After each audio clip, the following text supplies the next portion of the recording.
Dr. Manmohan Singh. Mr. Chairman, sir, I rise to highlight some of the problems that have arisen after the decision to demonetize 500 rupees and 1000 rupee currency note. Prime Minister has been arguing that this is the way to curb black money, to prevent growth of forfeited currency note, and also to help in control of terrorist finance activities. I do not disagree with these objectives, but what I do want to point out is that in the process of demonetization, monumental mismanagement has been undertaken, about which today there is no two opinions in the country as a whole. Even those who say that this measure will do harm or will cause distress in the short run, but be in the interest of the country in the long run.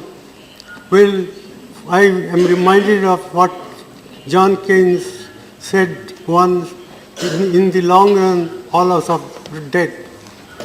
And therefore, it is important to take note of the grievances of the people, the ordinary people who have suffered as a result of this imposition on the country overnight by the Prime Minister. And I say so with all responsibility that the outcome, we do not know what will be the final outcome. Prime Minister has said that we should wait for 50 days.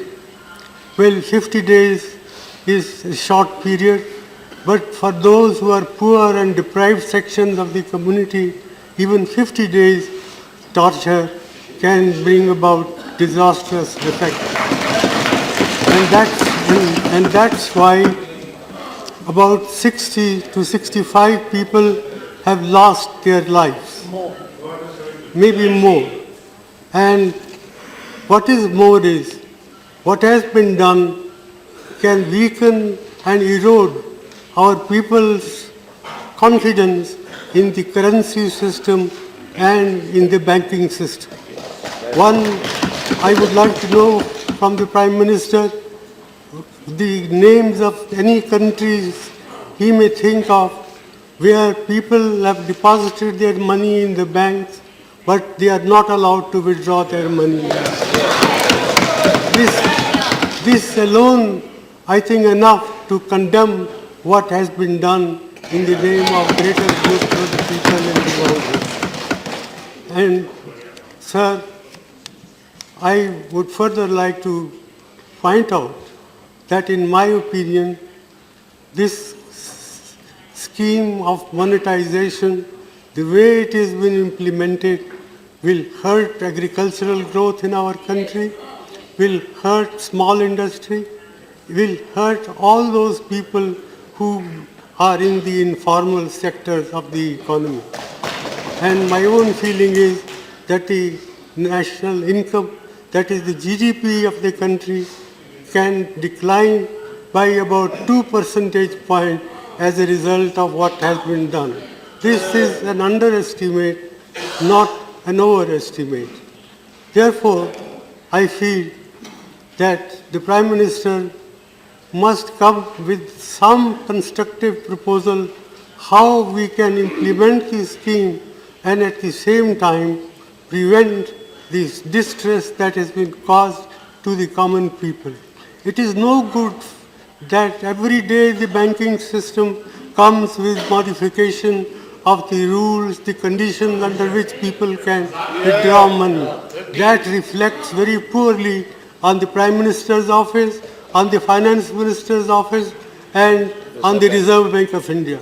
I am very sorry that the Reserve Bank of India has been exposed to this sort of criticism, which I think is fully justified.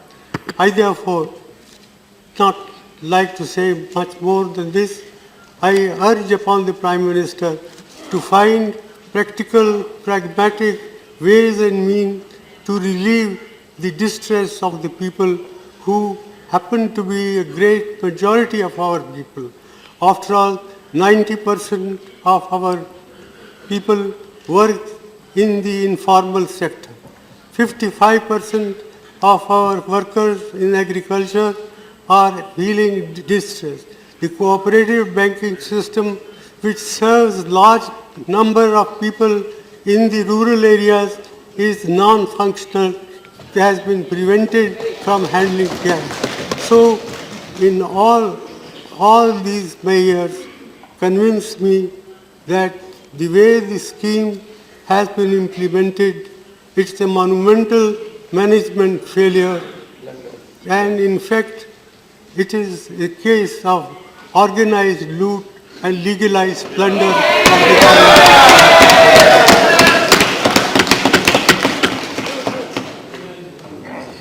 With these words, sir, I conclude it is not my intention to pick holes in what one side does or another side does, but I sincerely hope that the Prime Minister will, even at this late hour, will help us to find practical, pragmatic ways and means to provide relief to the suffering people of this country. Thank you. Thank you.